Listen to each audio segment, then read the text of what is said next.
संसार में शायद ही कोई ऐसा हो जिसके जीवन में कभी दुख ना आया हो। आदमी छोटा हो या बड़ा, धनी हो या फिर निर्जन, ताकतवर हो या फिर कमजोर, हर व्यक्ति को कभी ना कभी किसी बात का दुख जरूर होता है। यह दुख जब किसी के जीवन में आता है तो कुछ लोग उसका सामना करते हुए जल्द ही उभर जाते हैं, तो वहीं कुछ इस दुख के आते ही उसकी चिंता में घुलने लग जाते हैं। दुख के आने पर ना सिर्फ व्यक्ति की परीक्षा होती है, बल्कि इसके आते ही आपको अपने और पराये का भी पता लग जाता है। एक बार दुख ने सुख से कहा कि तुम बहुत भाग्यशाली हो, लोग तुम्हें ही पाना चाहते हैं। तब सुख ने कहा, भाग्यशाली मैं नहीं बल्कि तुम हो, क्योंकि तुम्हारे आते ही लोग अपनों को याद करने लग जाते हैं।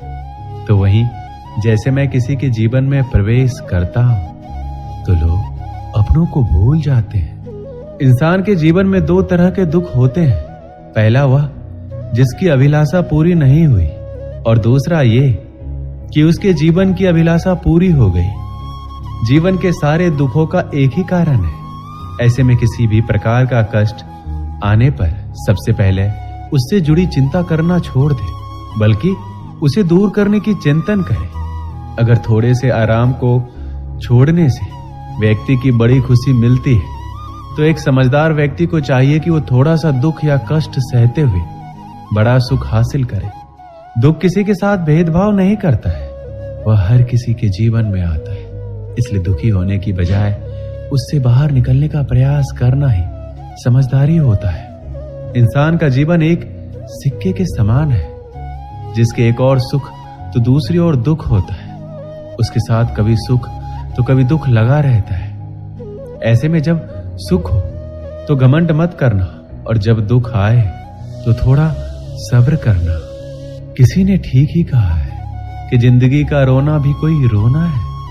जिंदगी रोकर काटो या हंसकर, वो तो कट ही जाती है। सुख और दुख जिंदगी के खेल है। इन्हें खेल की तरह खेलते हुए चलने का नाम ही जिंदगी है।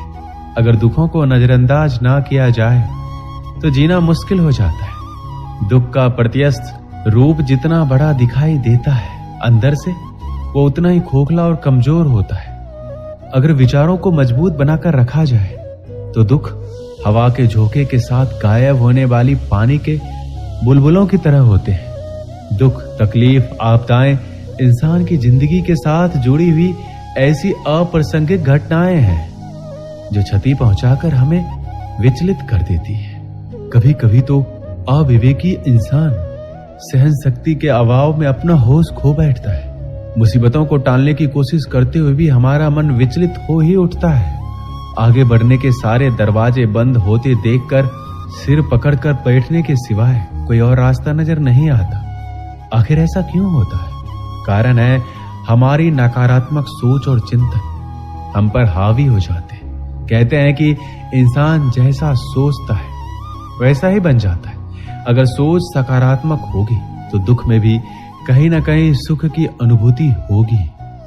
परीक्षा के समय आप देख सकते हैं कि कई छात्र डटकर सामना करते हैं, तो कई हार मान लेते हैं और डिप्रेशन में चले जाते हैं। या तो कई लोग परीक्षा देने ही नहीं जाते, कई तो कम नंबर आने पर अपनी जान तक देने की कोशिश करते हैं, बिना ये सोचे कि जिंदगी का बहुत ही छोटा सा पड़ाव है। प्रकृति ने हमें रास्ता बताया है कि दुख तकलीफों के समय रोने, सिर पीटने या डरने की बजाय अपने आप पर, अपने कर्मों पर विश्वास रखिए, जिससे कि आगे बढ़ने के लिए शक्ति, प्रेरणा और लक्ष्य मिले। किस्मत भी उन्हीं का साथ देती है जिनमें कुछ करने का साहस होता है। हर एक दिन एक जैसे नहीं होते। प्रकृति का नियम है कि रात के बाद दिन जरूर आता है। यहाँ कुछ भी स्थायी नहीं है। बुरे वक्त में हमें भी सुख रूपी सुबह का खुशी खुशी इंतजार करते रहना चाहिए, जो हमारे लिए एक नई ऊर्जा का निर्माण करती है। दूसरों से तुलना करके अपने भाग्य को कोसने की बजाय अपनी अच्छी बुरी आदतों, कमजोरियों और ताकतों को परखें और हिम्मत न हार कर आगे बढ़ते रहें। श्री कृष्ण कहते हैं, जीवन में कभी भी किसी चीज को लेकर अभिमान नहीं करना चाहिए, क्योंकि पत्थर जब पानी में गिरता है तो अपने वजन के चलते ही उसमें डूब जाता है। जिंदगी अध्यापक से ज्यादा सख्त होती है, क्योंकि अध्यापक आपको सबक सिखाने के बाद आपकी परीक्षा लेते हैं, लेकिन जिंदगी परीक्षा लेकर आपको सबक सिखाती है। जिस तरह हवा कभी भी एक दिशा में नहीं बहती, समय समय पर बदलती रहती है, कुछ ऐसे ही आपकी किस्मत भी है जो समय समय पर बदलती रहती है। इसलिए जीवन में आने वाले किसी भी दुख, नाकामयाबी से कभी निराश ना हो। मनुष्य के जीवन में कभी भी समस्याएं या फिर कहें चुनौतियां कभी भी यूं ही नहीं आया करती है। इनके आने में एक संदेश छिपा होता है कि आने वाले समय में आपको जीवन में बड़ा बदलाव लाना है। यदि आप चाहते हैं कि आपको अपनी मेहनत का पूरा फल समय पर मिले, तो आपको उसके करने का तरीका या फिर कहें तो खुद के जीवन में बदलाव लाना होगा।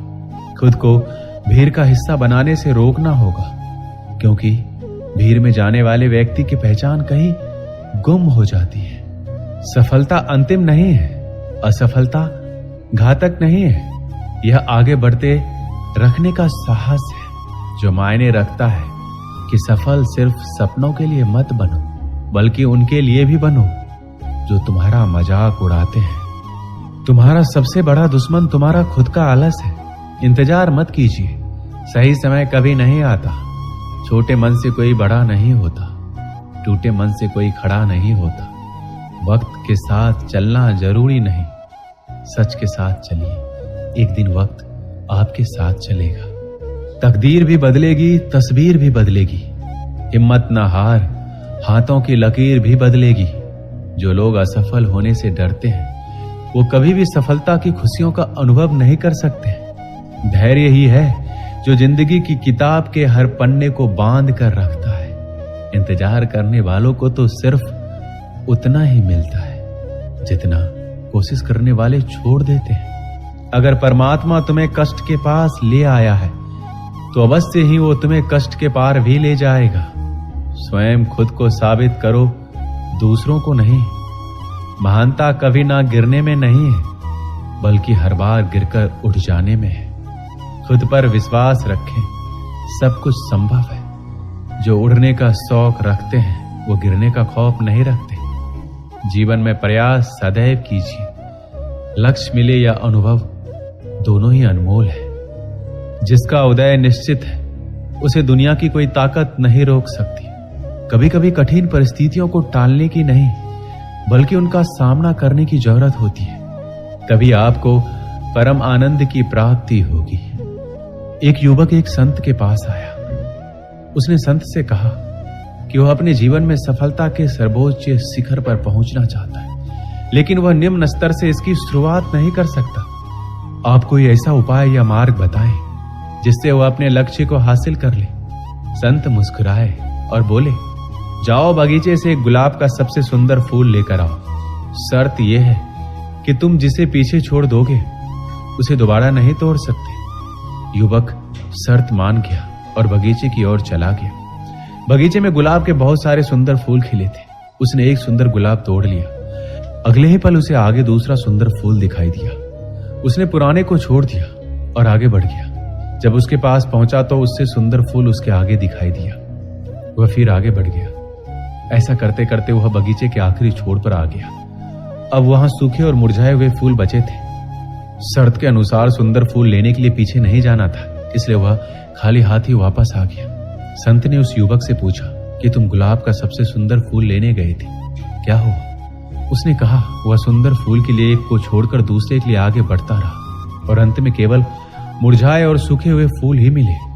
शर्त को मानते हुए मैं ताजे और सुंदर फूल नहीं ला पाया। संत हंसने लगे। उसने कहा कि यह जीवन भी इसी तरह है। इसमें प्रारंभ से ही कर्म करना होता है। कई बार देखा गया है कि सफलता उसी कार्यों और अवसरों में ही होती है। जो लोग अधिक तथा सर्वोच्च की चाह में केवल आगे बढ़ते जाते हैं, आखिर में उनको भी खाली हाथ आना पड़ता है। संत की बातों को युवक समझ गया था।